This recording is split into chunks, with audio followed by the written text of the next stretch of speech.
Welcome back to High Tales with your favorite lit sisters. Nice. Probably your only lit sisters at this point in time. We don't want to make assumptions. You might have more lit sisters in your life. But we are the best ones. Yeah. And we are now talking about episode 3, the last part of Fourth Wing. Right. Where we left off, the Iron Squad was in Montserrat with their winnings.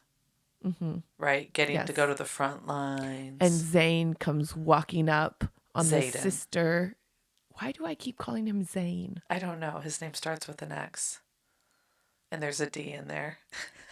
And you listen to the audiobook. So I didn't see the visual of what it was spelled. Maybe you shouldn't be such a lit sister. And then maybe I should do a little bit less while listening. No. So Xaden comes walking up on Mira and Violet having their like sister bonding moment, and was very hot with his starting sentence. How long can they be apart? Apparently only 3 days. In front of the sister. Marisa's blushing. Where we launch off into is Dain and Xaden are basically having a little bit of a pissing match. Violet tells Xaden not to be a dick, and he tells her in her head that he hasn't even started to be a dick yet. And she's like, wait a second, you're not supposed to be able to talk. How did you do that? And Xaden's basically like, it's part of the whole mating thing, right? Tarn, Seagal, me, you, all connected from here on out, forever and ever and ever. He does kind of throw out there in this mind-to-mind thing, I think kind of just to make her feel awkward, in all honesty, that maybe it was him that couldn't stay away from her. I was like, ooh, ooh. So he keeps giving her these like flirty things and then running so cold. It's very much like a Twilight. Remember how like Edward was like, I'm too bad for you, but then just kept going up to her? Yeah, but Xaden's way badder and hotter than, what was his name again? Edward. Exactly. I was actually not Team Edward. I was Team Jacob. I was too. I'll be honest with you, though. I liked the vampire family better. Mm-hmm. But Edward, a little bit of a wet towel, in all honesty. A clammy towel. I even like Jacob pre-werewolf transition when Agreed. he had no muscles. Yeah. And long hair. Yeah. I actually don't understand why they had to cut their hair short once they became a wolf. That's for another episode when we dive into all of that, but did not understand that whatsoever. Either way, they're in their little battle brief at Montserrat, and Mira calls Violet, Xaden, and Dain out into the hall and does what... I was trying to hold the cough. And you ended up going... I was trying to hold the cough long enough to press mute on our fancy new microphones. And you failed. And I held it too long, didn't press mute at all. All right, so they're in their kind of battle brief here at Montserrat, and Mira calls Violet and Xaden and Dain into the hall and basically does what big sisters do and lays into all three of them. She yells at Dain for his pissy-ass attitude and is like... You're losing it. You're I know what you want. I know where you want to be next year, and you're fucking it up. Yeah. As a childhood friend here. She yells at Xaden and Violet about Violet being shafted. If the dragons need to be together every 3 days, someone's gonna basically have to give up too much. And she's assuming it's gonna be Violet. And maybe killing her is not the way to get retribution for their mom killing all of them. Maybe it's watching her fail. And Xaden is like, I'm here. In case you didn't notice. And at first they're like, yeah, we see you. We see you. And he's like, no. I'm telling you, I'm here. I had to travel to see her. I'm the one giving things up, not her. Again, alluding to her being the more powerful writer, which I love. Which doesn't seem... I mean, she did bond 2 dragons. She did. Why isn't everybody talking about how cool that is? But people are. I feel like what's cool is she doesn't recognize it. Mm-hmm. Xaden does. The whole time, he's There's no shot to his ego that Yeah. she is more powerful. Ironically, Dain has a freaking huge ego. Yes. Yes. I don't think he realizes that's what it is either. No. All right. As soon as they're talking, a riot of griffins is spotted. Mira instantly goes into, what is she? She's not just Lieutenant. a lieutenant. She goes into lieutenant mode, tells Violet she has to go, tells Xaden keep her safe. Violet's like, no, you need us. You need Tarn. We can help. Xaden and Dain agree for once. And they're like, yeah, you might have a point. It's not just you, though. What about everybody else? What about Ree? What about Riddick? What about Are they Sawyer? ready to fight? They're not ready. They're going to die. So everyone else mounts their dragons and is gone. Violet turns to Xaden and is like, we can't go. We have to stay. Xaden kisses her and is like, leave for me. If you leave for anybody, leave for me. Tarn is almost there and Violet realizes he's stalling. He's stalling. Very sneaky. Very, very sneaky. And she's like, I will hate you for this. And he's like, yeah, I know. He doesn't care.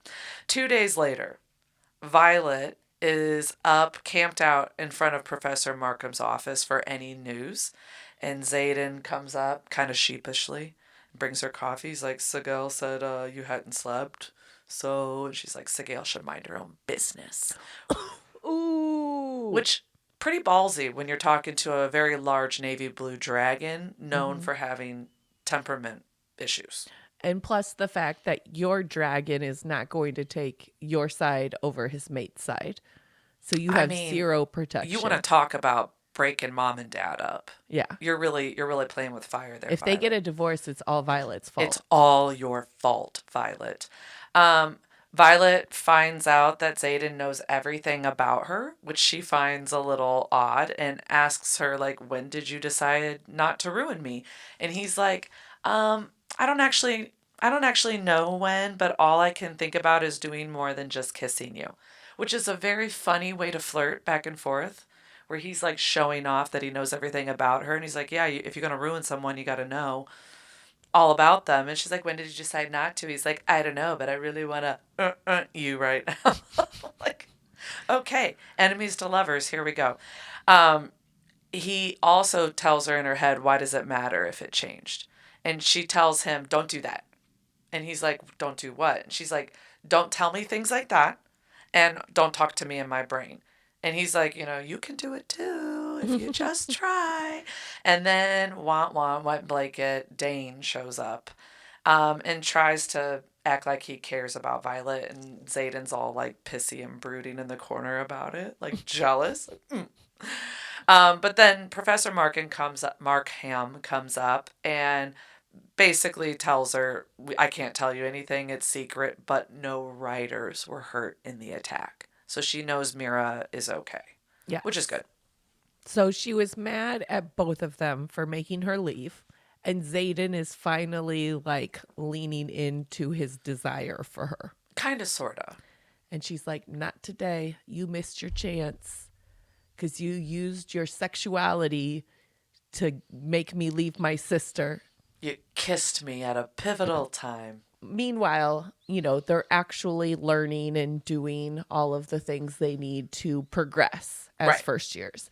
And the first battle of the war games comes. And the war games, just to build context, is the last part of this whole first year thing. Yeah. So it happens at the end of every year. Right. And it's basically like simulated. It's like war. capture the flag. Yes. Yeah.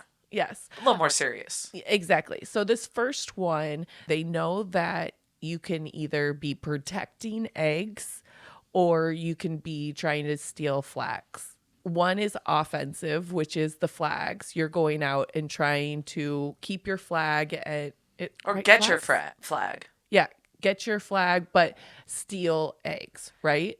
Well, they don't know if it's going to be an egg. Eggs have been done in the past. Yeah. So they're thinking that's what it'll be. Spoiler alert, this is eggs because I'm going to tell you all about it. And at the end, bing, but it's an either egg. way, each wing has to protect something. Yep. And they always have, sometimes it's been a scribe, they said. I thought that was funny, actually. They have to protect something, and there's also a flag involved. And so if you steal someone's flag, it's points. If you get whatever they're protecting, there's more points involved. Exactly. So defenders are just protecting whatever they're supposed to protect. Wink, wink, egg. In her brain, Violet like sends a message to Xaden and says, okay, are we on offense or defense? Give this lowly first year that you've been making out with some inside information. Yeah. She's really leaning in on the nepotism here, by the way. No judgment, but a little bit of judgment. Okay. So she finds out that they're both. So not only are they protecting an egg, they are going around with the flags, right? And they don't have a home base. So their plan is to move the flag around between different groups. That was Xaden's call. He is wing leader of 4th Wing. Dain is a squad leader. So he chose to have Dain's squad be the one that has the flag. Yes. Which Violet was kind of like, really? And he's like, hopefully Mira's pep talk actually sank in. Which means Dain, if he wasn't such a turd, is actually good at his job. Yeah. So their plan is to use all of their individual strengths, pass the flag as often, and never let a first wing see or spot who has it, right? Mind you, they're playing against first wing. First wing has who in it? Jack Barlow. So Jack Barrow, who already has tried to kill Violet multiple times. 3 times now? Yeah, maybe? at least 3. Yeah. So when he's not talking shit from behind other people. Exactly. So, yay, you get to play a mortal enemy that you would rather he went away, but for some reason he keeps just trying to kill you. Of course. So they walk up on the flight field after they came up with the strategy, and Tarn, when they get there, has an actual harness on him. Right. And Violet's initially like, this is going to make me look weak. This is against the rules. And Tarn's like, oh, funny you human trying to make rules on me. I'm the one that decided to. Yeah. And it's not your fault that your body was made this way. Right. Just take it. Love the disability nod. Exactly. It's like, awesome. Dude, you are powerful. Yeah. Even though you've got skinny legs. Yeah. That's okay. Yeah. And Andarnia has a harness on too. So she can latch onto the harness. Yes. So they're like this whole little family. I feel like Andarna's in the sidecar for them. She is. So they are ready to go. And Xaden approaches and they realize he's the one that actually made it and like strapped it on Tarn. Yeah. And Tarn actually has a way to like unlatch himself and everything like that. Which I love how he's like, I know I can do it myself. That's obviously part of the design. Nobody puts me in something. So, but Xaden had to design it. He's and such everything. A boomer. Tarn is such a boomer. He really is. Sorry, I forgot that he looked at her and told her he loves the feisty look that she had. Makes him want to kiss her. Sorry, I was reading your notes. We can just say that their banter is really good. Back and forth, the two of them. It's cute. It is. They both act like they don't want it. Like hard. But they need it. But they don't. But they want it. But they can't. It's like I shan't. I won't. With every sentence, one of them's like coming in hard and the other one's like total rebuff like they're and both, then back and forth. Yes. And they're both super dramatic about it. And newsflash, there's a lot of dramatic shit already happening in your lives. Okay. So maybe just like cut the love dramatics. But can I also bring up the fact that she is a first year who already has a rumor going around about her Dain. relationship with a second year. And now she's hate flirting with a third year who is the ruler of the wing. Yes. She really feels like somebody trying to climb a corporate ladder here. Well, the optics aren't ideal. No. for her. I just feel like both of them should cool out for 2-3 years. And we'll pick this book up after There's they graduate. way too much sexual attention for that. Okay, I'm just trying to get more than a kiss. Okay, because we're 2/3 of the way through this book at this point, and Mira's not going to be happy with what's happened thus far, let alone more. I don't give a fuck what Mira thinks. Okay, right? big sister. I've been reading for some goods. Touche. Okay, so they see multiple dragons flying around this like tower. And when one dragon gets attacked and like goes, it's always replaced. So Right. they're like, okay, something is there. Yeah, that they're obviously shuffling in and out of this location. Yeah. Mind to mind, Violet tells Xaden, something's here, come here. And she sees actually Liam and Jack battling. Xaden's like, okay, I'm 20 minutes out. I'll be there soon. She actually sees Jack jump from his dragon onto Liam's dragon and thrusts a sword into Liam's side during this battle. What a dick. I know. Well, and it's crazy that people are jumping from the safety of their dragon to like fight on the sides of On dragons. someone else's dragon. Yeah, that's Yes. pretty risky for Jack as well. Exactly. But anyway, so Jack does that, gets away scot-free. Liam is literally stabbed Kicks and him got off kicked of... Yeah. And so Violet screams, knowing that like she can't get to Liam in time. And Darna's like, it's okay. And she actually takes again the time stopping power from Andarna Yeah. that she knows is very dangerous to use. Right. But Andarna gave the nod. It's fine. And she saves Liam. She gets to Liam in time, picks him up. He's still got like a knife in him, which is not great. She's so pissed. And she sees Jack at the top of the tower and she's just so angry. And she says she feels like magic like coming under her skin.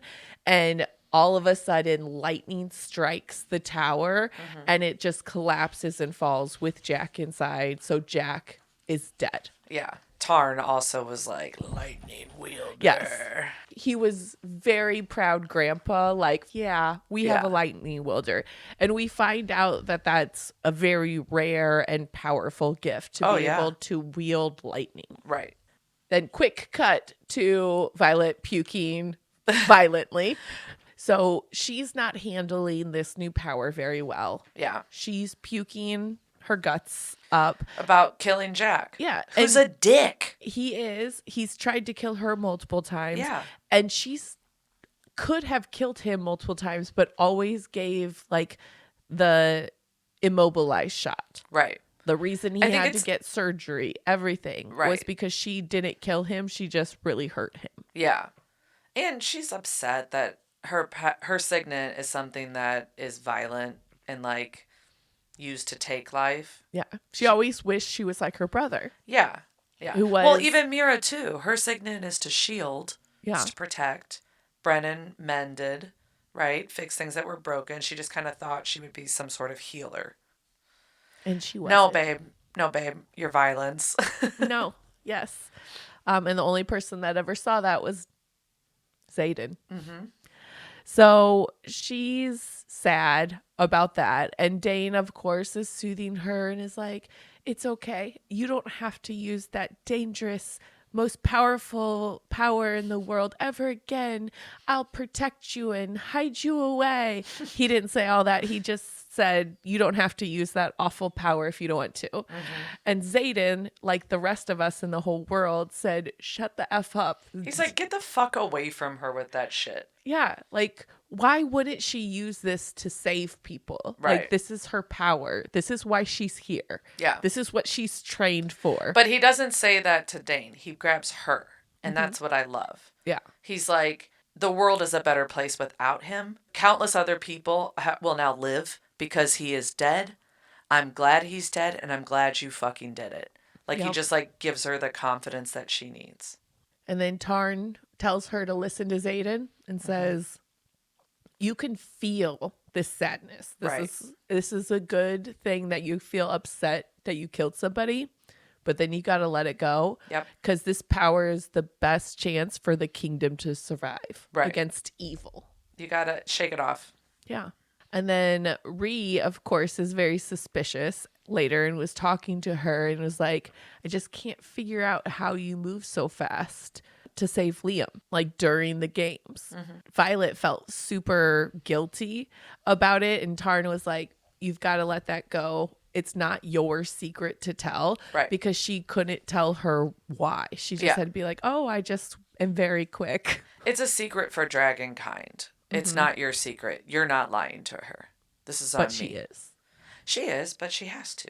Xaden then also comes over to make sure Violet's okay, and she's still very much broody about him. When she asks why he's there, he's like, I can't stay away from you. And she's like, I'm not mad that Jack's dead.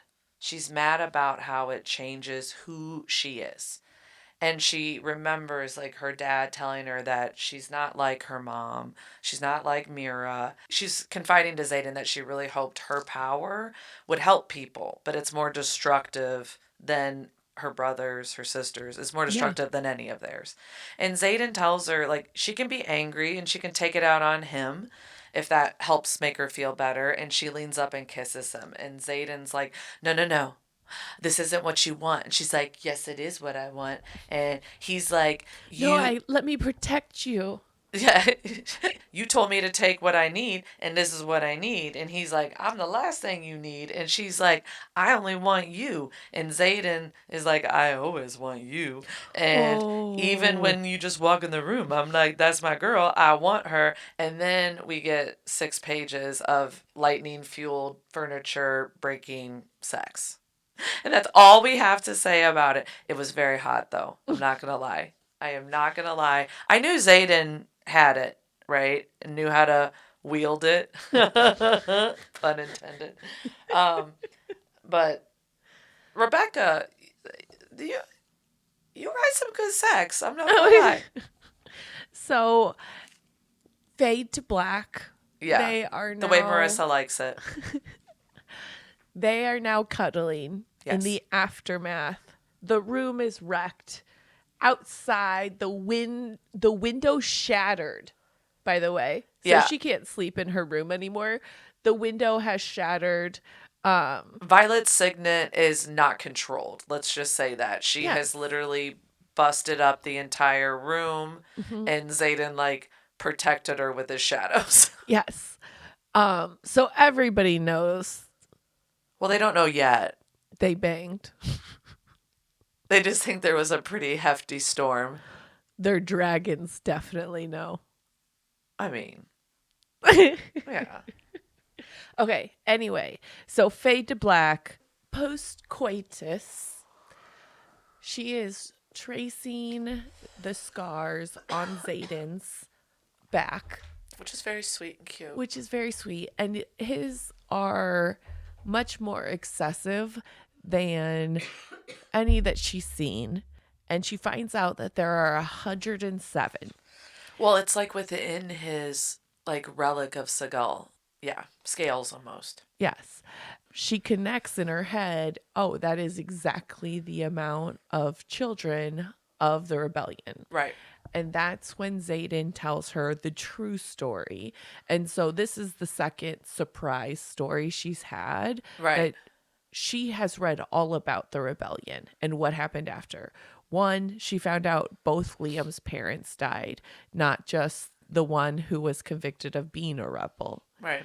And 2, now Xaden made a deal with the powers that be that all 107, because he's the oldest, right, and the oldest son of the leader of the rebellion, all 107 children are his responsibility. Yeah.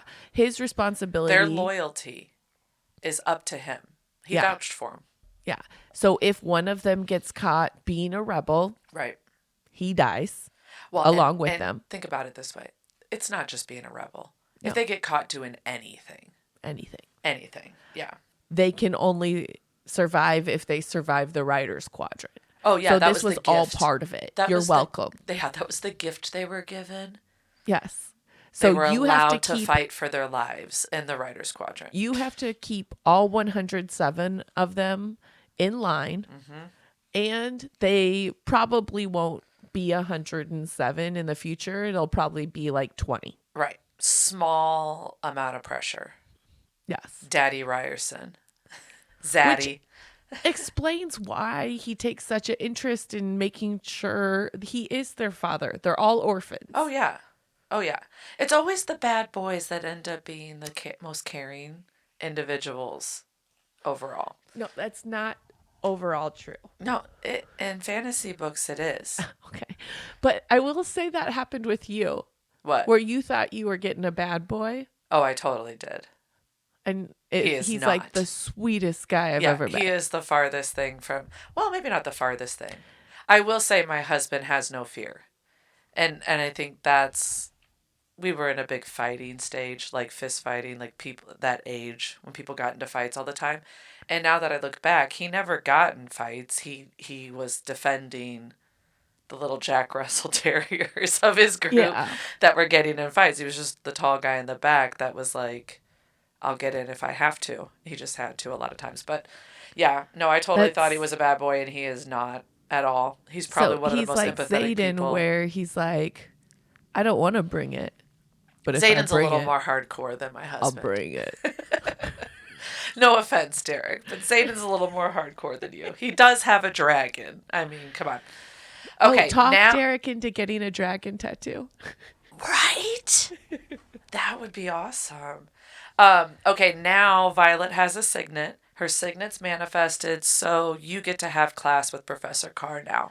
So the next morning, he is there, ready and willing to start her training. I thought it was a little weird. He gave her a subtle warning about her and Ryerson, right? They're both bonded to mated dragons, so everyone knows they're connected. But what he says is like they are exceptionally lethal power together, and they would be a formidable enemy. I was like, that's a little weird as a professor to be saying when you all also know that my mom killed his dad and he was the leader of the rebellion. It was just, it hit me a little odd. I thought that was a little weird. Is a very, hold on. This is a very Romeo and Juliet story. Ooh. True. Where they are starting to find a common bond. Star-crossed lovers. Star-crossed lovers. All right, so Violet is trying to like make the signet come again, like trying to manifest, trying to wield lightning. She's having a lot of trouble, and Carr's like, "Have you been able to do it outside of sex?" Resin. And she's like, well, yeah. And he's like, well, think of that. And she's like, I'm having a little bit of trouble here. And she reaches out to Zayden, and Zayden just like fills her mind with images of her from the night before. So she sees herself and here's what he was thinking, which I'm not going to lie, it was hot. And it works. She wields lightning. It's like, oh, look at that. She was able to have lightning strike 5 times before she was completely exhausted. And they never hit anywhere she was aiming. So the signet is pretty difficult. You know, they're having a little bit of trouble. So she goes back after her training. She's picking up the wreckage of her room and notices the Book of Fables that Mira brought her that was her dad, and the binding is broke. And she's like, oh no, it's my dad's book. But she sees there's a little note peeking out from the binding.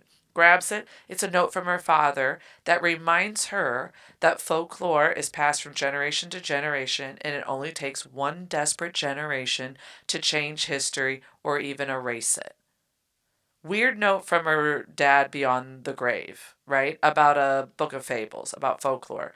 And a reminder, this is a book that is not found anywhere else. Yeah. So it's either a forbidden book or such a rare book that there's nothing in the archives about it. Right. Jasenia couldn't find the book at all. Later, Violet's like talking to Zayden about all this, and she tells him that he doesn't get to tell her that they can be together, and that she can't fall for him. he doesn't get that choice, and they're not going to do this whole wrestle between the sheets again until she is willing to risk her heart and he isn't responsible for that. So we'll do all this again when I'm ready. Mm-hmm. And you don't get to determine that I shouldn't risk my heart because of A, B, C, and D.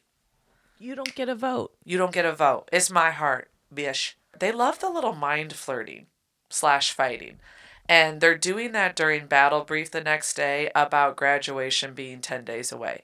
Xaden is standing firm that there is no future between them. But everything he says is that he's like totally infatuated with her. But he's like, there's no future for us. There's no future for us. It is messy. Like, Yeah. it could be really, really good or tremendously bad for the rest Again, of your life. They are making drama out of, honestly, just be together. You guys are really hot together. And I think you both know that. Just be together. But they're making it dramatic when they have other drama in their life. They should just have more sex. Think of all the wars that Yeah. would go away if you just told the people leading the wars, just have go more do sex. it. Just go do it real Just quick. come on. You'll realize this is not as big of a deal if you go, Relieve some stress. All right, so the rebellion, the annual ball or whatever, celebrating the rebellion, the death of a lot of people. Violet is going. She's with Liam. She tries to find Xaden, like mind to mind, and just tries to find Xaden. Sorry, not mind to mind. Violet tries to find Xaden. Noticed not only is he not there, but none of the other marked ones are there. And she starts to notice how everyone is looking at Liam and looking at his rebellion relic. And she tells Liam that she's sorry. And he's like, why? And she's like, this has got to be difficult. We're celebrating your mom's death. And he's like, I would assume the anniversary of your own brother's death wouldn't be very easy for you either. And she had been thinking all day about how she hates today. Yeah. And it sucks. Just then she sees the king, General Melgreen, and Violet's mom all walk over to them. And the king brings up that she's bonded to 2 dragons and is a lightning wielder, and that her mom is singing her praises about being one of the most powerful in decades. Her knowing Xaden and Brennan are 2 of the other most powerful. Which is crazy because her mom has not said anything to her. Oh, of course not. She hasn't even sought her out at all. So she is bragging about things that she hasn't even talked to her daughter about. Right. And as a mom and as like 2 girls who have a very supportive mother, it was shocking to me how she was surprised about hearing secondhand about a compliment her mom had for her. Yeah. Oh, my mom said something that wasn't mean. Right. About me? And she's always like, it almost sounded like a compliment. It's like, no, and remember the last compliment her mom, quote unquote, gave her was she said she might not die because she deals with so much pain every day that she can handle it. So the king in this conversation notices Liam's rebellion relic and asks him about his signet. And Liam kind of diverts the tone of the conversation and says that he's a Maori, but he was raised mostly by Duke Lyndall. Lyndall, yeah. By Duke Lyndall. And the king takes the bait. He's like, oh, yeah. He's a great guy. You're lucky. He also then asks where the, quote, Ryerson boy, unquote, is. And he likes to lay eyes on him once a year to make sure he's not causing trouble. Which Violet, I think, is kind of surprised that she's instantly like, don't talk about him like that. You don't know him. You don't know him. She quickly says, no trouble, and makes sure to say that Xaden saved her on the front lines in front of all 3 of them. Mm-hmm. Then she lies and says she saw him earlier. He's not really into parties. Maybe check the edges of the room. That's probably where he's drifted off to. They part ways, and Violet turns to Liam, and she's like, I'm going to kill Xaden for making you come here. And he's like, Xaden didn't make me come here. He would never make me do something like that. And Violet just looks at him and is like, you're a good friend. Which I was like, he is a good friend. I love Liam. Mm-hmm. He's like, you saved my life, so going to a party with you where I get dirty looks is the least I could do, in all honesty. I mean, which is true. We're not even close to even right now, but Sure. But thanks for saving my life. I Yeah. appreciate it. When they leave the party, Violet kind of like reaches out to find Zayden's power and tells Liam, get out of here. I'm going to go find him. And Liam's like, okay, sure. You go, okay? All right, good. She follows that feeling. So question, at this point in time, does Liam know she and Ryerson are... I think all the marked ones know more than anyone else. Whether they know from him or just are it's pretty obvious. Yeah. I think it's more the latter. Okay. Or at this point. I think they just trust Zayden with their lives and respect him so much that it's not like they even care anyway. No. In all honesty. It's kind of like, okay, now... It's rule follower Dain. Fair, Look out for fair. All right, so she reaches that power, searches for it all the way to the parapet, and sees Garrick and Bodhi, and they're both like, you don't wanna go out there. We're his best friends. Now this is a rough night. Time. There's a reason we're out here and not out there. And Violet's like, well, I'm just his, okay? And I was like, ooh, oh. I love like the territorial love in these books. Like in real life, I'd be like, the fuck you just say to me? You would be so pissed. Oh, if Derek tried to get like territorial of me, instant turn off. In a book, hot. That's how I feel about like jealousy. Yeah. So like jealousy in real life, I'm like, lame. I am your Weak. equal. Get the F away. Right. You know? Yeah. That's not protecting me. Right. But like this like push pull of like, in a book, I would die for you. Like, I would die for you. It's like, holy shit. Yeah. But can you imagine if, I'd be like, you're dying for me? No. No. Don't go fight somebody in a duel because they dishonored me. I think we have children, you idiot. Even before though, I think like that is one of the things that drew me so close to my husband is that he is so anti-fighting. Well, no, he's very confident. Yeah. He's very confident. So it's like his take was always like, if you want to cheat on me, like, fine, we won't be together. Like, yeah. I don't need that shit.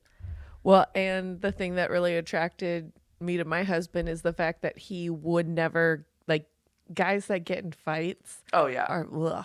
And I want to tell all of you who don't know, Marissa's husband is 6'8".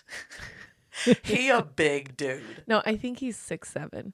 6'7", 220.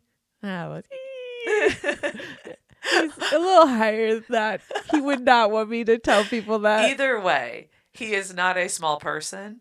Anywhere we go, people ask him all through our 20s where he played basketball, if he was a basketball player. Okay, very easily could pummel someone in a fight just from sheer size. Okay, but then put that body in the context of early 2000, 90s to early 2000 dude fest. Yeah. He could not go anywhere in college without people actively trying to pick a fight with him. Oh, yeah. Like drunk frat guys would see him in a corner and just like start yelling shit at him. Yeah. And I was so turned on that he was like these little minions. Right. He was so above it. And I was like, hot. The cool thing is he is honestly above them. So he doesn't even have to look at them. No. He looks past them. Yeah. He's like, oh, I can't even hear these little chirpy guys. Also, your husband's known for giving good bear hugs. And that's about it. He's such a good hugger. Okay.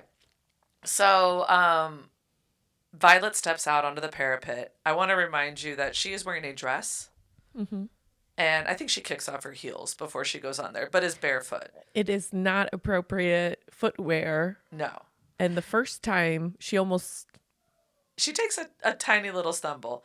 Zayden's also about halfway out on the parapet, just like sitting there, feet dangling. No fear in the world. As she's walking out to him and thinking to herself, she realizes that she's in love with him. Mm-hmm. And when she gets to him, she pushes him that there is a future with them. She knows he wants it too because he shows it all the time in the little things that he does. After their 6 pages of lightning, furniture breaking sex, she woke up and he wasn't there and he had little violets next to her bed with a little note. So they went out to get violets and put them by a note. Like he shows her all the time. Violet tells him that she told him she was the one who would decide when she was ready to risk her heart, and she's ready. A whole 20 pages later. Now we're ready. Xaden, I do find this is a little cute side note. He brings up kind of the jealousy thing about Imogen, her being jealous of Imogen, and she's defending herself, and he walks her through it, and she's like, "Oh wait, Imogen was looking at Garrick, not at you." And he's like, bingo, she's into Garrick, not me. And that's when Xaden's like, "I do want this too." And they stay all night together that night in Xaden's room. And Xaden says he doesn't deserve her, but thinks he'll keep her all the same, which I thought was super cute. And Violet says, "Good, because I think I'm falling in love with you." So she tells him, and he says, "Thank you." No, just kidding.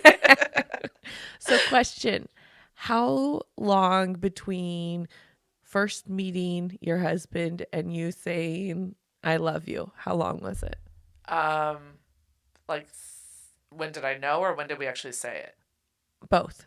Honestly, I think I kind of knew almost instantly. Really? Yeah. Yeah. No, spoiler alert, me and my husband were messing around a little bit before. No, I think you I don't have honestly to say knew. that. I think I knew before we were actually dating. In all honesty, looking back now. When did we say it? I knew for a long time. I was waiting for him to say it, and it was 3 months. Yeah.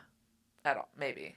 Okay. And he had known for a while too. So probably 30 days at the most.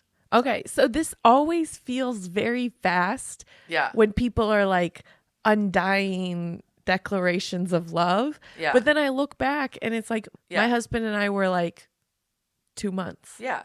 When you know, and it's different. It's very different right away. And I don't know. I think easily. Also, I do think, they're in these books, they're always living a very dire situation. Fair. I think we might get to find out here pretty soon. But I think if we were mid-war all the time, actually we're millennials. We are mid-war all the time. It feels like a war right now. So of course we knew we were in love within 30 days.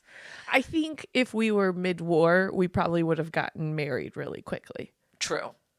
We dated for 5 years. You guys did too. 4, 5, 3, 5, 2, 1. Blast off. Okay. So Xaden does kind of say thank you, though, for real. He responds by kissing her and telling her he needs her, not he loves her. And he doesn't need anyone. And this is new territory for him. And then, boom, boom, boom, boom, boom. Garrick knocks at their door and says they're under attack. And so Violet was shacking up with an upperclassman not on her floor. A wing leader, mind you. Mm-hmm. So again, back to the fact taboo. That this is very taboo. But love is love. She has on his flight jacket. And so she rushes down because they're in a war, and she's like, "Oh, hopefully nobody notices the fact that I'm a first year and I'm wearing an oversized in my dress uniform wing from last leader night. jacket." Yeah, in my dress uniform from last night with an oversized wing leader flight jacket. And there are patches and stuff all over people's jackets, so anybody that was really looking knew exactly who it was too.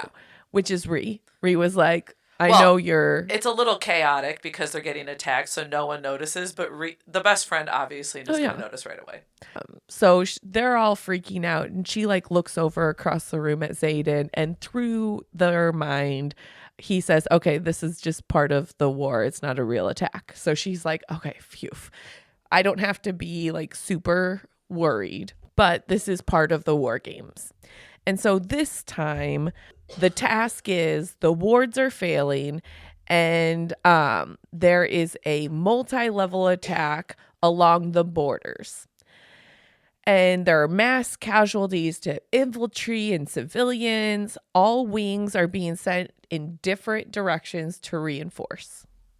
So Dain's group is being sent somewhere, and Xaden is instructed to take 4th Wing's headquarters to Abernathy, Anthbine. You listen to it. Okay, so you know how I don't really care about like scenery stuff? Like, I feel like I don't listen to cities. Oh, that was the whole reason you were supposed to listen to the book. I'm working on it, okay? Okay. This is a new strategy for us. Athben. It sounds like you're saying Aspen with a lisp. Athben. They're going to Abernathy. Yes. Let's just make it up. They're going somewhere beyond the wards. That starts with an A. That starts with an A. A the Bine. Mm-hmm. Dain instructs the squad that they're going to claim this outpost in the northernmost part of the region. They're within the wards. Xaden has to take his 4th Wing headquarters right outside the wards. Okay. Yeah. They get to the flight field, and Andarna is there, and she has this new harness so that way she's able to like attach to Tarn for the long flights. Because she can't fly that far. Yeah. So they're all three together. Who did that, Marisa? Xaden did that. Oh, because he shows her. Because he he loves shows her. her with actions, Yes. but not words. Because he was like, he can't. "Oh, thank you. You're pretty cool too, brah. But there could be nothing between us. But I need you. But I can't. I love you, All right, but whatever. not." Okay, so Andarna gets to come along, and Xaden comes over, and he actually says he's forming his headquarters squad outside of the wards. And Liam, you're coming with me. Violet, you're coming with me. And Imogen, you're coming with me. Yeah. And Dane's like, you can't do that. No one cares what you fucking think, Dain. Shut up. Yeah. And he's like, dude, I pull rank. Yeah. And also, why didn't you care about Liam, who is also in your thing? You're not. And Imogen. Yeah. Imogen's. Why are these two rebels not interesting to you? Interesting. And also, she's safer with me outside the wards than she is with you in the wards. Burn. So, yes, Dain is a pussy. I didn't say it. Nobody can prove it. Okay. Dain doesn't like it. Nobody cares. Violet tells Dain, hey, I trust him. Dain obviously doesn't know that they've been banging. Yeah. But he would if he just actually looked at her because she's still wearing the wing leader's jacket. He says, okay, well, I guess you've made your decision then. I will miss you, and walks away. And it's like, first of all, you guys we're can't see in my the eye roll. I just military. rolled my eyes. We're in the military. Our commander is sending me somewhere. You don't get a vote again. Right. Why are all these men trying to give votes where they don't get votes? Also putting emotion like with the woman where it's not. Yeah. If that's what you choose, then I guess that's enough for me. Nobody cares if it's enough for you. If you haven't picked up already that she didn't. Well, whether she chooses him or not, she already didn't choose you. Blatantly, to your face. And you still don't quite get it. But Nicole, he'll miss her. Dain, do some shadow work and grow the fuck up. Okay? Okay. They are flying past the wards. As they go through the wards, Violet talks about feeling different. Yeah. And on the other side of the wards, she feels like her magic is free and not restrained or anything like that. You're making it sound more positive, I feel like. She said it was wild and untamed. I took that as free. But you can feel however you feel about it. I think it would feel freeing. Yes. And so they stop somewhere to rest real quick. And Xaden actually grabs her hand and has actual PDA. That means public displays of affection for anybody out there. I'm pretty sure they know. Well, now they do. Don't assume things. We have to say the acronym before we can start using it. So there you go. And you know that from adult learning? Yes. Yes. Okay. Now I can say they were doing some PDA. Yeah. Xaden sees how uncomfortable she is with it. And he's like, I trust all these people with my life. Yeah, they're not saying shit. And so they also trust me with mine because we all know why the 107 scars are on my back. Right. He doesn't go into it, but it's implied. Yes. Based on their pillow talk. Right. And so they are like living in this world where they hold hands now. And Xaden tries to turn on his like darkness to like hide her in the shadows while they've been like cuddling. And in the background, you hear somebody say, we've already seen her. We've already seen the general's daughter. General Swarnson's daughter. Swarngale. Swanson. Swanson. We already saw General Swanson's daughter. Okay? Swanson's we daughter. already see it. She got the hair. Everyone knows about it. Yes. Come on. So Violet like starts to like bring her power to the surface, like she knows what to do with it. She doesn't. Nope. We all know. And Xaden like grabs her and he's like, Tarn like lands, like this is all kind of happening fast, and he's like, if you've ever trusted me, you need to trust me right now. And then he literally passes her over to Liam like she's a doll and goes to talk to the Griffin Riders that are right there. And he says, you're fucking early. And then shock and awe goes through Violet because she realizes oh my gosh, they've been working together. He's been doing a rebellion just like his dad the whole time. That's a Griffin Rider right there. Yes, so they're obviously siding with the enemy, and she's mad. She's also mad at Tarn and Andarnia for not telling her because they obviously knew as well. Tarn tells her mind to mind that there is only one bond more sacred than that of a dragon and a rider, which is mates. So just because he knew because of Seagal doesn't mean he can tell her. Mm-hmm. And Xaden tries to explain to Violet, and she's like, if you fucking touch me, I will kill you. Very dramatic event in front of everybody by this little creek. That's a 180 lake. From the canoodling of not 10 minutes ago, ma'am. Right. So Xaden tries to tell her they've been trading weapons with the Griffin fighters to fight Venin. What's Venin, you say? Yeah. She remembers her father's letter in the folklore book, the Fables book. Mm-hmm. Folklore is passed from one generation to the next to teach us about our past. So they have drained all the magic out of the barrens, just like the fable said, and have started to spread like an infestation. Violet realizes they don't know about it because any magic not wielded by a dragon is impossible within the wards, and they've all been within the wards the whole time. Yeah. So they've been attacking outside of the non-Navarre area and the safety of their wards. So Pormel, right? There's the Barons, there's Navarre, and there's Pormel. Pormel is the Griffin Riders. Yep. They've been attacking, the Vannon have been attacking outside there the entire time. Yeah. So basically, her parents are not only under the wards, protected. Why the hell would we let this happen? Yeah. They obviously know. That's why we have the wards and everything. And Xaden tells her the only thing that kills Vannon is the thing that powers the wards. Yes.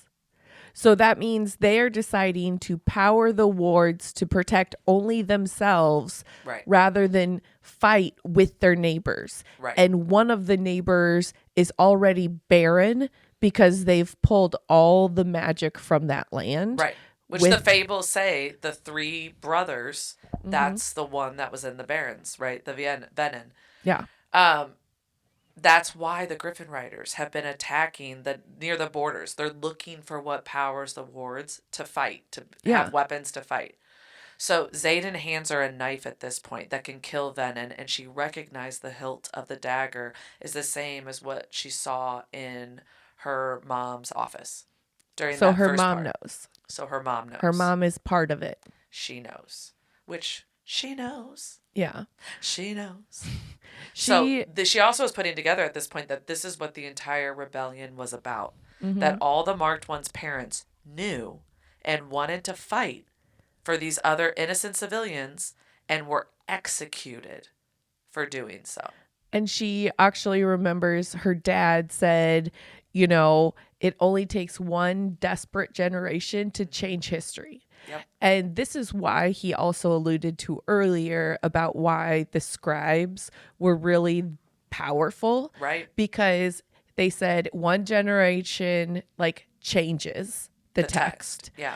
The second generation teaches that text, and then the next generation grows the lie, and it just becomes history. Yep. So literally she works through all of this in her head, the fact that her dad was basically grooming her to understand that they've erased a lot of history. Oh, yeah. They cannot trust what's in the books. That's why the Fables book wasn't in the archives. It's all Yes, connecting. because it probably is a forbidden book. Right. Which, honestly, I'm going to be honest at this point, she keeps going back to her dad and things her dad said.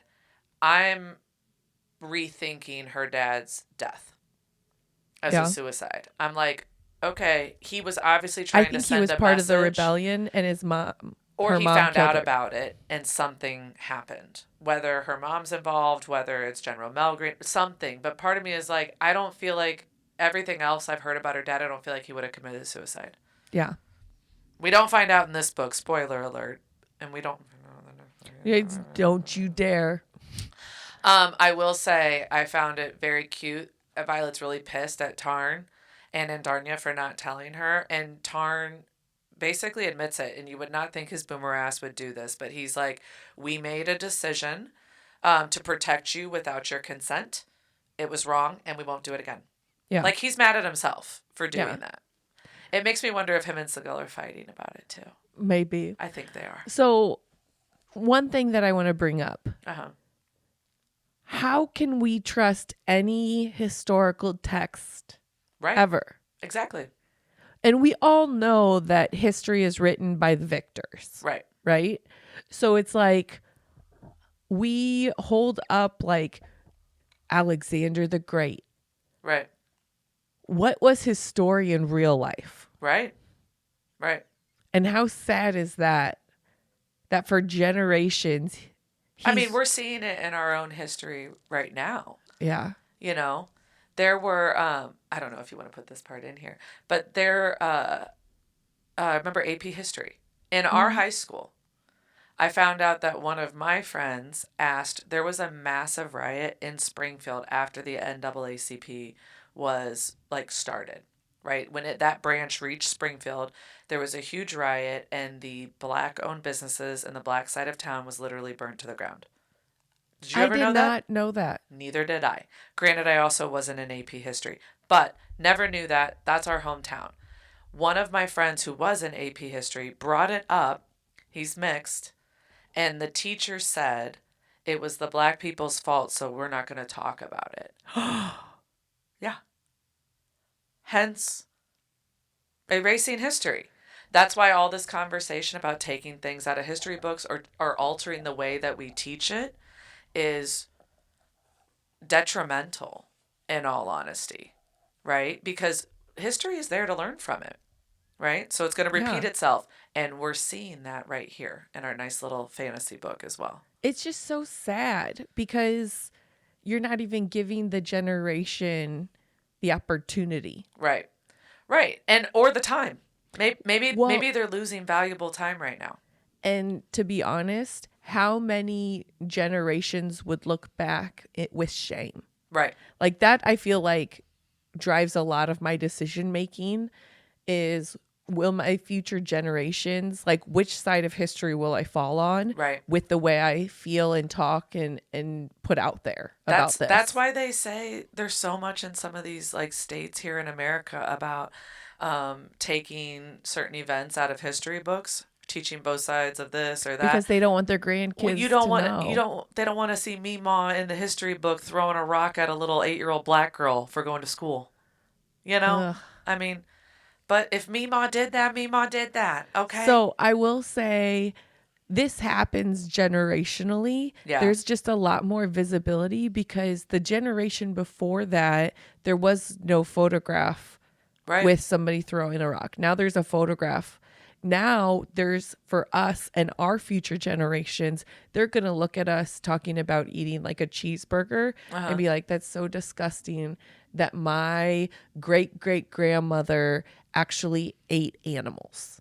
It's going to be something crazy. Like, cause No, it's going to be, well, that can't be true. It's probably AI.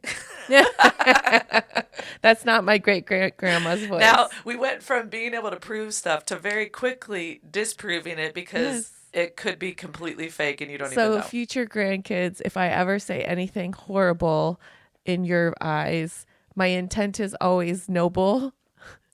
And it was probably how about AI. This? Message to the future generation. We're trying. If you hear us say anything, know that life is a journey. And we're the whole working on point it. is to learn and grow. And there's a huge phase of that where you are loud and wrong. And it's part of life. And guess what? You'll be loud and wrong sometime too. And you'll look back and go, oh, I was a dumbass. But the whole point is now you know you were a dumbass and you've evolved. And frankly, I want my great, great, great, great grandchildren to have more growth than me. Yeah, that's I want them to look back and be like, wow, I want the world to have progressed further than what the world we live in. I don't know, man. We'll see. We're taking lots of steps backward recently. It's Two going to be fun. steps forward, one step back. It's the United States of America game show. Where are we going next? We don't know. Okay, to get back to Navarre. All right. We were talking about Navarre. Well, just failed. Never failed mind. A life. Control F, replace United States with Navarre.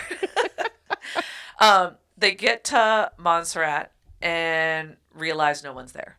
Mm-mm. It is a big outpost that has been completely defeated. There should be infantry, there should be riders. It's completely abandoned as part of war games, which seems a little weird. So Xaden immediately turns to Violet and is like, what did Dain say to you before we left? He said, I'll miss you. Xaden is like, did he know where we were going? She's like, no. Did he touch you? Yes. And Xaden looks at her all sad. And she's like, I would know if he stole my memory. And he's like, no. No, you wouldn't. You wouldn't know. They find a note, I think Garrick runs up from Dain's dad, who was commanding the war games, saying it's their mission to survive if they can. So he sent them there to die. He knew what was happening. The letter says they have a choice to abandon the village of civilian enemy. So this means... Or continue to command the wing, I guess I should say. So he's testing their loyalty. Are you going to save the enemy civilians, or are you going to be loyal to Buzzkills and Navarre and continue where you need to go for the war games? So enemy civilians, meaning they are on the other side of the border, right? Technically Griffin territory.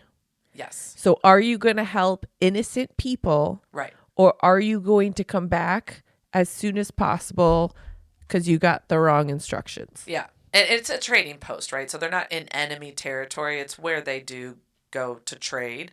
But basically the trading post, which is stocked full of civilians, there's a whole civilian village, will be destroyed.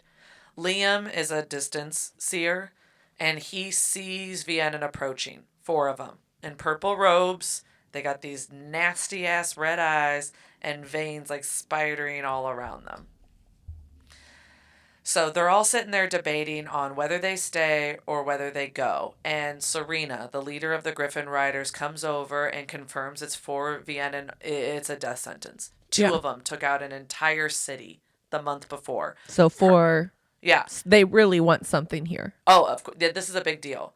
She's like, my men are making peace with their gods. This is what we do. You guys should go.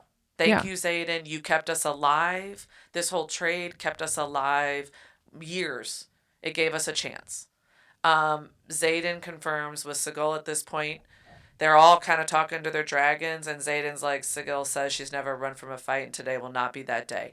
Everyone else agrees, knowing it's a death sentence. Today is the last day. Garrick, I thought this was really like sad and sweet. Garrick turns to Xaden and says, you saved our lives with your sacrifice. And Liam said they watched their parents be executed for having the courage to do the right thing. This death would be honorable. It would be just as honorable as that. And I'm like, these are the good people. And these are like kids. They are. They're kids. And then I love how Tarn just like, Violet's like, Tarn? And he's like, we will feast on their bones. Yeah. Number 1. Well, as soon as Sigil says, I'm not going anywhere, we know Tarn's in. Yeah. I mean, she kind of already knew, but she's like, Tarn? He's like, we will feast on their bones. Yeah. Tarn and Violet are telling Andarna to go hide. We cannot have them find you, because if they find out that they can steal power, our whole civilization will change. Plus, you can't fight very well, like, and you're very shiny. Go hide. Right? I just like that. And you're really shiny. You're really shiny. You're You really need shiny. to go away. Okay, just stop. So they hear a shriek in the sky, and they see like blue fire burn down the side of a mountain. And there are... Well, and right before this, they're like, at least there's just Venin. There's no Wyverns yet, right? Ha ha ha. Yeah. Like laughing about the fables. Yes. So just to get everybody aligned, Venin are human-like figures that turn Venin. Yes. And they have red ass eyes and like these like veiny things. Okay. Perfect. They're creepy as fuck. Creepy people-like things. Yes. Wyverns are dragon-like creatures. Is that how you say it? Yes. I literally read wavering. No. Wyvern makes so much more sense. Yes. Wyverns are dragon-like beasts. They have 2 legs, not 4, but they can fly. And so they're basically the creatures that they ride on, right? Neither of which are dragons that they have to take power from. The Venin have power within themselves. Venin create and harness power to Wyvern. Yes. Where they channel from their dragon. So the Venin create the Wyvern. So and their power's not within them. They steal it from the ground. They're thieves. They are. They're dirty thieves. I mean, we don't have to get insulting. Although when they do describe them, they always say that their hair is like greasy. Yeah. I picture them. For some reason, I picture the Venin very interview with a vampire, like the slicked back long hair and like the red eyes. I think interview with a vampire, but on meth. Yes. Like not that put together. Okay. Like they're much more classy. I picture them a little bit classier, but maybe I'm off. Maybe the sage. The sage is classy. Everybody else looks like trash. Yeah. Everyone else is on meth. Okay. So the sage is basically the drug dealer. Yes. And those are all his meth heads. Agreed. Okay. That's what it is. So they're going towards the trading post, and Tarn, like they all can feel it. There's something there. Right. And that's what the Venin is here for. Right. So this is probably not only saving civilians, but it's also a pivotal point of protection. They want something. They want something. And if we don't get it first, they're going to get it and be more powerful in some way. Right. So they are trying to burn the Venin, and it doesn't even phase them. So the fire from the dragons isn't doing anything. They have to be killed by weapons, which means they need the ability to get off their dragons and kill. Mm-hmm. Violet doesn't have the option because she is strapped into a harness in order to stay on. So she just has to be on the dragon flying. So Liam and Sol are like trying to get all of the people to safety. Everyone else is trying to attack. Yes. Essentially. Mm-hmm. So Violet's trying to wield lightning, and they're like, hold on though, be careful. Yeah. Because there's something unstable in that house with Liam's family crest on it. Yes. We can all feel it. Yeah. Don't touch it. Don't hit it with lightning. Yes. Yeah. And you can see where the Venin is actually channeling because the ground around them starts to turn like brown and like dead. Yeah. Very Moana. I thought of Moana too. So Sol charges towards a Venin, and as soon as they hit where that dead zone is, they just disintegrate. Yeah. And so Sol is gone. And there is no Sol. Sol's dragon was right there. Fuel, I think, was right there and gone as well. Yeah. So they've already instantly lost one grouping. Violet and Tarn are like, we need to pull them away somehow. We need to get them away from everybody else. So she like opens up those archive doors and lets Tarn's power just like fill her and starts throwing lightning. Finally, after a lot of misses, finally hits a Wavering and kills it. So it's a riderless Waverling. She continues to use the lightning to attack and distract them, right? Because now she's a target. She's making herself and Tarn a target. Which the fire didn't work on the Wyvern. So right now, that's the only way we know how to kill the Wyvern. Right. Is the lightning strikes. Yes. Or the daggers on the actual venom. Yes. Tarn is attacked by a Wyvern at this point as they're like fighting, and you see everybody else fighting as well. Day, Liam's dragon, dives in to save him. So Liam at this point is thrown from her back, and Violet like goes to grab him and dislocates her shoulder. Yeah. Anytime anything happens, right? Dislocates. But she holds on to him. So Day is battling with that Wavering, and Violet can't wield lightning because she's holding Liam with a dislocated arm. Right? I'm like doing it at the same time. Marisa's like looking at me like, you don't have to show me. I kind of know. But she can't wield lightning without hit the Wavering without hitting Day too. She finally pulls Liam up. She asks him why the hell he did that, and he says, well, you saved my life. I was returning the favor, which he already went to the party with her. Yeah. So I don't know. Maybe this is the bigger payback. So Violet is going mind to mind with Xaden, telling him to get there. Tarn is hitting the Wavering, but it won't let go of Day, because at this point the Wavering's like latched onto Day. Another Wavering comes in because again they've done all this lightning and turned everyone towards them, and Tarn turns right away and just rips its neck, like rips its throat out. Yeah. So frustrated, can't get this so Wavering now off of 3 Day. ways to kill a Wyvern. Rip his throat out. Yeah.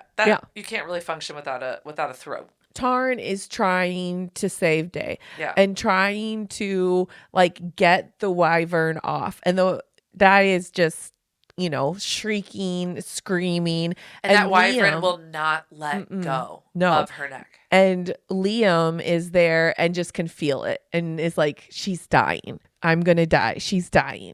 And Violet, mind to mind, is like, Xaden, hurry. It's almost too late. And Xaden, she can just hear the despair in his voice. Remember, they're like brothers. Yes. Xaden doesn't have any siblings, and they were raised at the same foster family together. They're orphan brothers. Yeah. They are hurrying. He's like, I'm going to be too late. And so finally, like, Tarn lands. Day is on the ground ahead of them. Tarn pretty much slams the Wavering to the ground. So the Wavering dies, but it's still holding on to Day's neck. Yes. Yeah. And so Violet like picks up Liam, who is dying alongside her. They know that she's dead now. Liam only has minutes. Yeah. So Violet is like grabbing him, trying to drag him. She cannot pull him. He's way too big. Yeah, I was gonna say when you said she picked him up, I'm like, well, no, she put his arm over her and then like collapsed. Yeah. So they're having a moment. He basically is just thanking Xaden and saying like, take care of my sister next year. Yeah, because she's supposed to enter next year, and remember they weren't housed together, so he hasn't seen her in 6 years. And so Xaden finally gets down there. He grabs Liam, and Liam's just like, take me to her. Like, he needs to be next to his dragon. He tells Violet that Xaden needs her, and she needs to hear him out. And then he said, it's been an honor to be your friend. Oh. And I lost it. So that's why I had to stop you. I lost it when he was like, it's been an honor to be your friend. I was like, Liam, you're the best. And then Xaden lands and picks him up. Xaden lands, picks him up, gets him to his dragon, and he dies with his dragon. Oh, Liam. Well, and I think this scene really captures like the whole time Liam's like, I need to get to her. I need to get there. I need to get to her. Like, he could not die without being by her side. Yeah. Which just shows you how strong that bond is. Yeah. And Liam is fine. Like, Liam's not physically, he did not get hurt. Right. This just shows that the connection is so tight that if your dragon dies, you're dead. Well, but if you die, your dragon doesn't because they're superior. Unless the bond is so tight. True. Oh, R.I.P. Liam. But we're still in a war. Yes. So Xaden comes back and repeats what Liam said, that there are 2 riders in the horde. And he told Xaden because he knew Xaden would have to be the one to hold the Wyvern as long as possible so Violet can kill them all. Violet hits one of the Wyvern on her first hit, but then Tarn screams. Violet sees Avenin, the one who killed Sol, on his back with a knife stab between Tarn's scales. She's strapped into, the harness.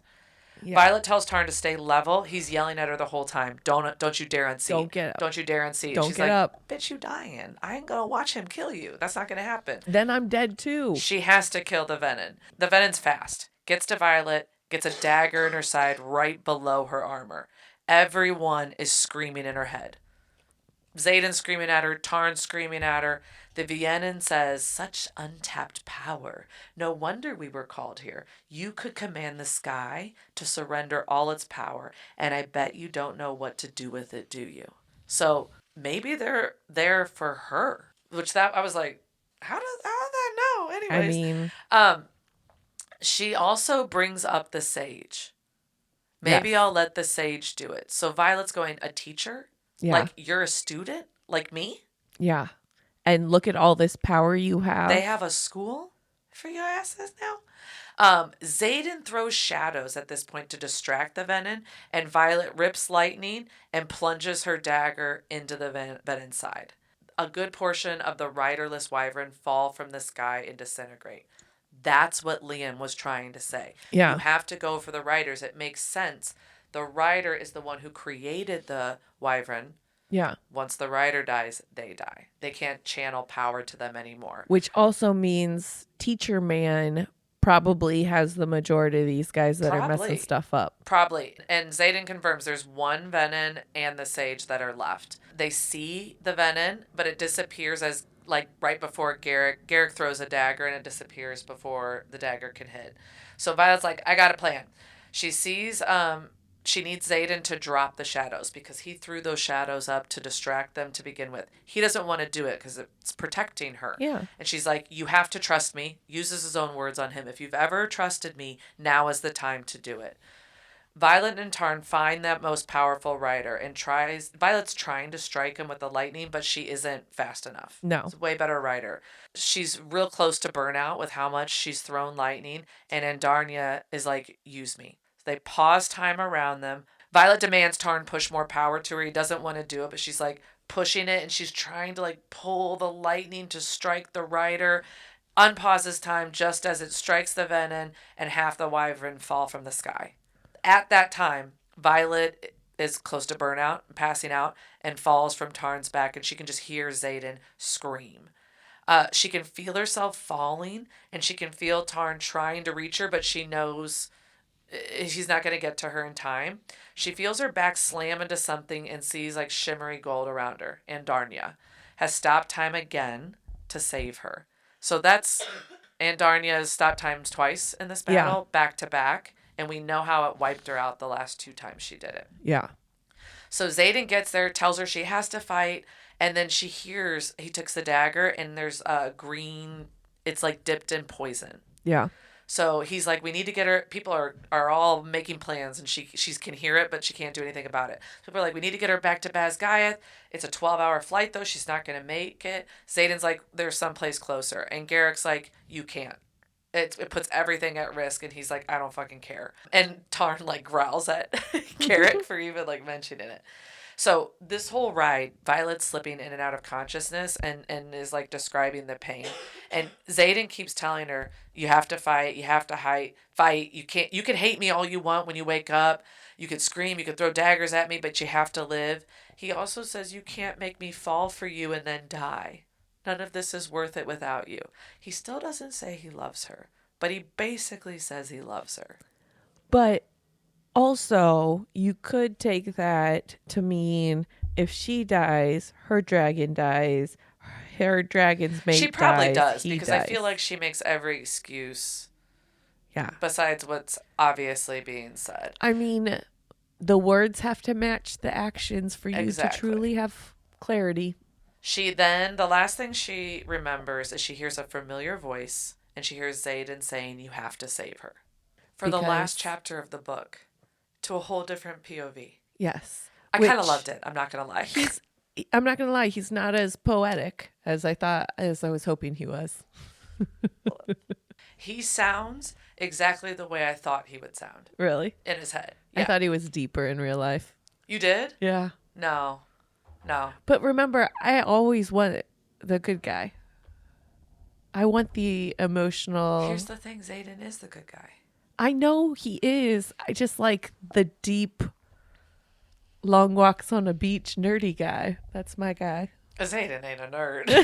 I like the nerds. They're so cute. All right. Okay. So we're in Xaden's head now. Yeah. And Seagal is just like comforting him. And I love Seagal's voice in this. It's exactly what I pictured Seagal. See, I need to listen to this part of the audio. No, I don't just mean like how her voice was in the audiobooks. Oh, the words. I mean just like the deepness. We only got like one word or one sentence out of her. And it was always gruff to Violet. Like, yeah. It was always, I guess I won't kill you, you annoying piece of shit. Yeah. But just seeing her nurturing and then seeing like their relationship is cool, I think. Yeah. But she's comforting Xaden. Tarn is arguing because he's like, we should have told her. Yeah. I told you guys this. This is on you too. Mm-hmm. Told you so. I don't want to tell you I told you so, but I'm telling you I told you so. Which, okay, kick a man while he's down. Xaden isn't feeling too hot right now. He's got a lot of shame. Either. Yeah. Xaden sees the bed sheets ruffle. Yeah. And Violet's eyes slowly blink open. That's how it. But anyway, Xaden checks her wound and it's fine. It doesn't even look like anything happened. All the poison is sucked out of the body. And he can tell that Violet is immediately just checking in with the dragons to make sure everybody's okay, get caught up, make sure Andarna, by using her powers twice, is still alive, which they confirm she's alive, but not the same. Well, he said she isn't quite the same because Violet can't reach. And he says in his mind, she's freaking huge, but I'm not going to tell Violet that right now. I'm like, ooh. Oh boy. But she asks where they are, and she looks out the window, and it's confirmed they're in Aratia. And she recognizes the temple, and she's like going through her head. Xaden's like, she's so smart. She's so smart.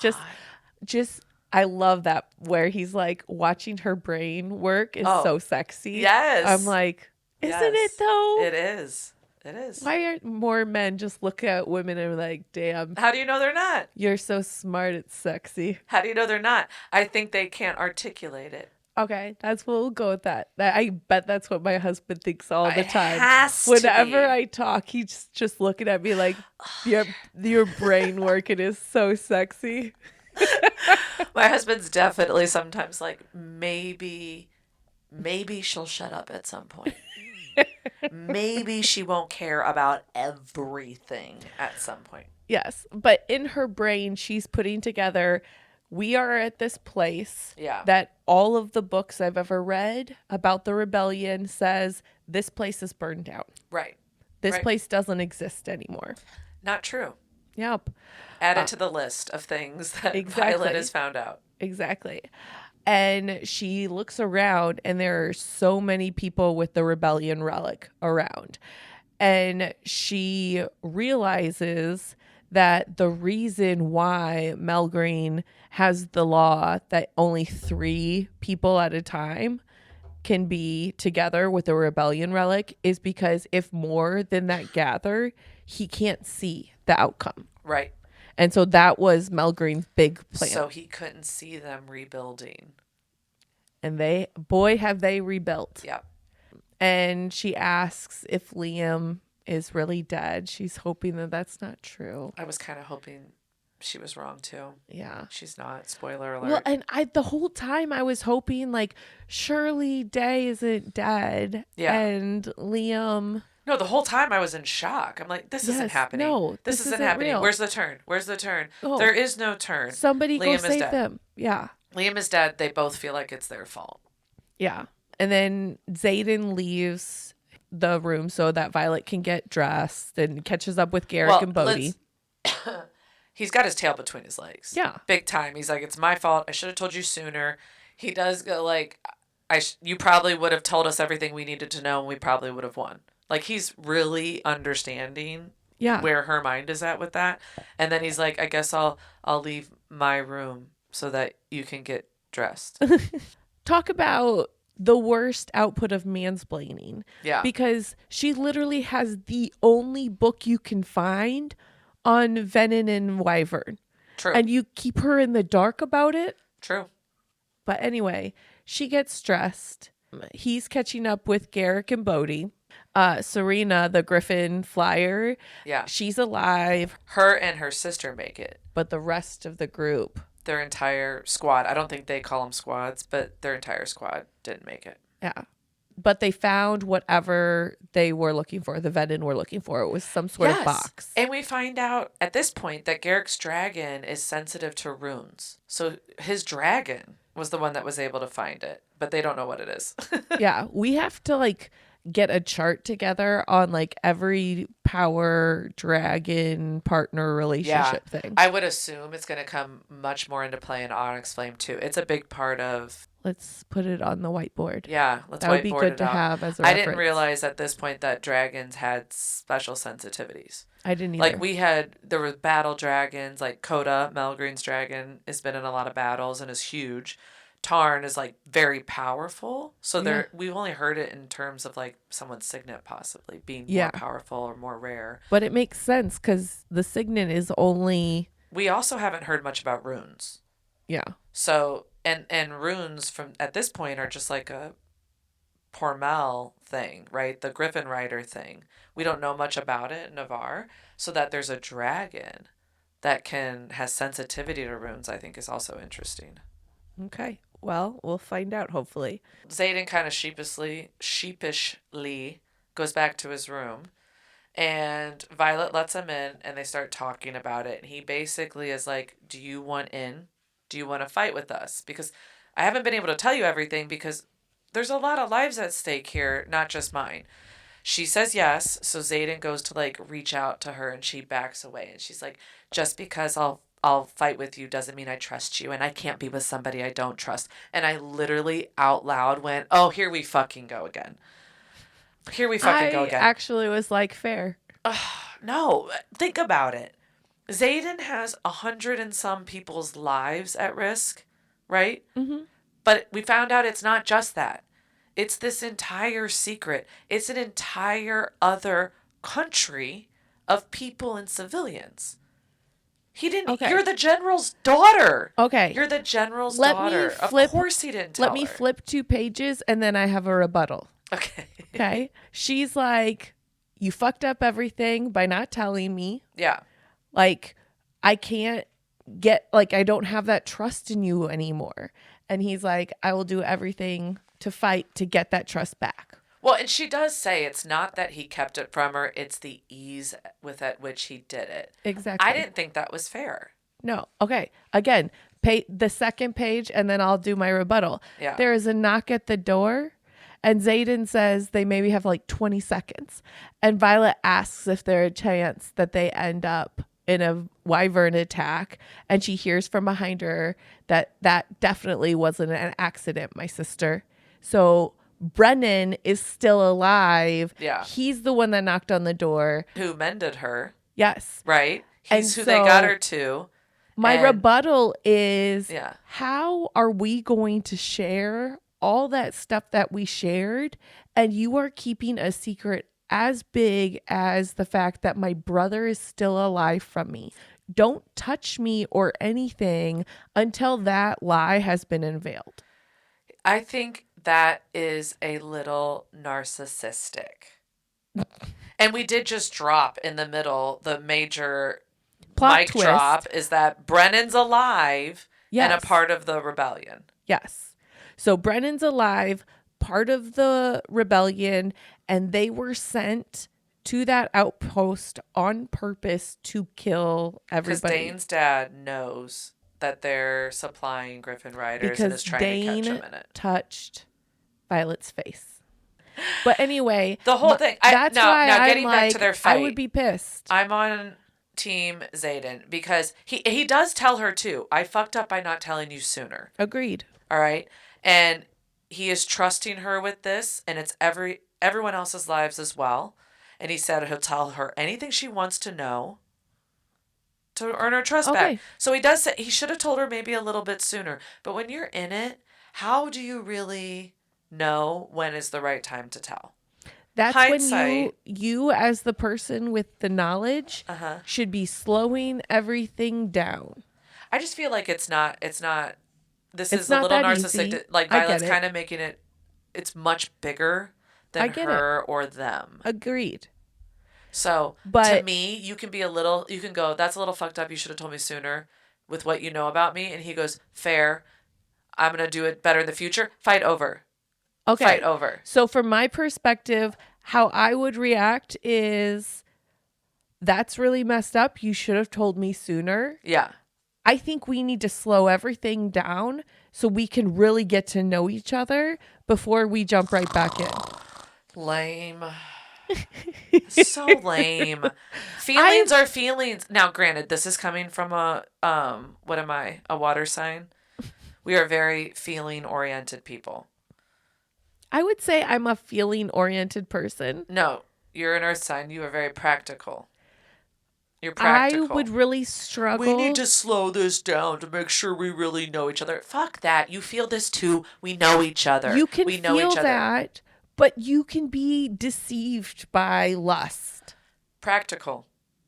Okay, fair. That's practical. I guess I've never thought of myself as overly practical. No, you're much more practical. Where I'm like, I know I'm right because I feel it. Feelings don't lie, and I trust my feelings. So let's do both at the same time. I would just say this to is them, life. It's a roller coaster ride. I need some space. Practical. To think about this by myself. I need to figure this out by myself, and then I'll come to you and we can figure out what that means. Listen, let's agree to disagree because I'm right and you're wrong. Okay. We have finished Fourth Wing. And Marisa legit has not read Iron Flame. I have not read anything else. I have. In fact, I just finished the notes for Iron Flame, so it's rehashed in my mind before I reread it again with you as we do the stuff. That doesn't matter. That doesn't matter. The reason why we're here, Marisa. Yes. What has been your favorite part of this book? Oh. Thus far. My favorite part? Which is bigger. It could be an event. It could be a character. It could be anything. But what is making you like this? Be excited for this series. Okay. I think, you know me, I love when worlds open up and you realize how small your world was. Yes. So the transition from we are fighting our neighbors who are Griffin riders to we are hiding from this larger war where there are real evil enemies. Right. And my parents know. Right. That pivotal moment. So this world and this shift. That moment as hell. Is what's keeping me invested in this world. Yeah. Not the sarcastic dragon dialogue. Oh, no, I love how gruff that's the he cherry is. on top. Yes. Yeah. I will say I do love that. Not only is it dragons, but the dragons have personalities and are main characters themselves. Yes. It's like, you have the FMC and the MMC, but you also have the DMC, MDMC, FDMC, female dragon main character, male dragon main character. It's a thing. It's a lot. Totally a thing. This book in particular, so I'll say, because I love this series, and I do think the dragon aspect is really inching it up with maybe above ACOTAR. Ooh. From what we read before. Yeah. I really love the world in the ACOTAR and the character building in ACOTAR. I'm getting there here. Yeah. This is a little cheekier. It's a little funnier. That was a Yeah. lot more serious, I feel like. Not as much funny banter. But my favorite part of this book is how I got connected to the characters by the end and didn't even know I was connected to them. Yeah. Because there was a purposeful, like, distancing yourself from other characters and who they were Yeah. because of the nature of what they were doing. Yeah. And then it was literally after the threshing we really met Riddick and Yeah. Liam and everybody, and how connected I was that I started crying when Liam died. Yes. And Liam wasn't even a part of the core four. No. He came in later. And then it's like when he's dying, I'm realizing he's my favorite fucking character. Yeah. And I'm connected. And I think that was my, like, holy shit.